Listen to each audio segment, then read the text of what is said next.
Ms. Fair, the defendant is your former landlord. Yes.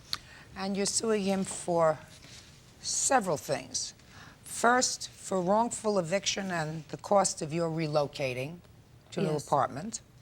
Second, you are suing him for damage that he allegedly did to your furniture. And what's the third thing you're suing him for? Harassment. Oh, harassment. Okay.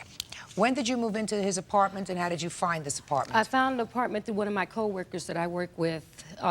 They went to church together. He told me one of the ministers at his church had an apartment available. The neighborhood I was living in was a very bad neighborhood. So I went and met John, and he said I could move in. I paid him. I moved in. We became friends. After we became friends, he started dropping by all the time, coming by when I have company, coming unannounced, letting people in my house when I'm not at home. How do you know that? Because when I got home, one of the witnesses was in my home, and he admitted he let him in. We'll get to that in a minute. Go ahead.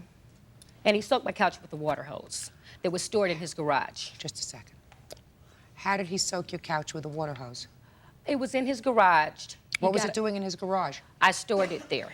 What was that part of your rental agreement? No, I asked him, I had received another couch, and I asked him could I put it in his garage, and he said yes. He had the only key to the garage. He watched the people put it in the garage, locked the garage up.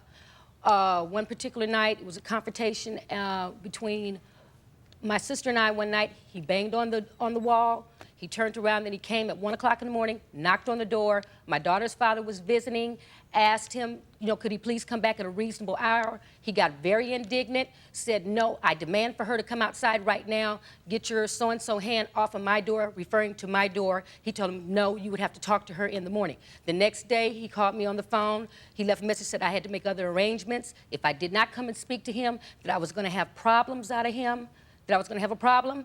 Then he gave me a 3-day notice when I didn't owe him any rent. And since then, it's been a nightmare. Hold this on a second. You went on and gave me a whole long story. I asked you a question. How do you know he soaked your couch? I seen him. You saw him? Yes. Ms. Fair,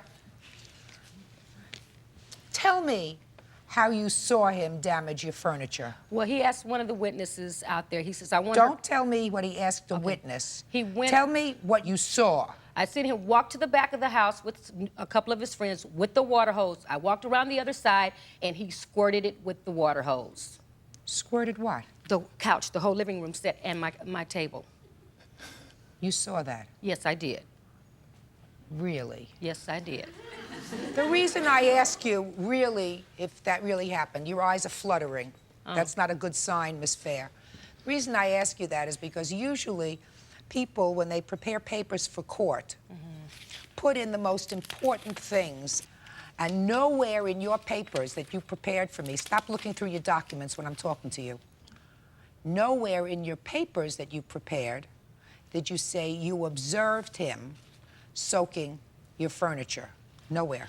Excuse me, I don't mean to interrupt, but I have a police report where I observed seeing him do this. Yeah, let me see it.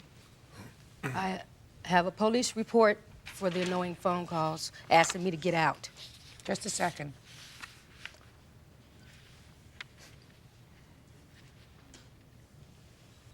What was the date that you say you observed this? 6:30, June 30th.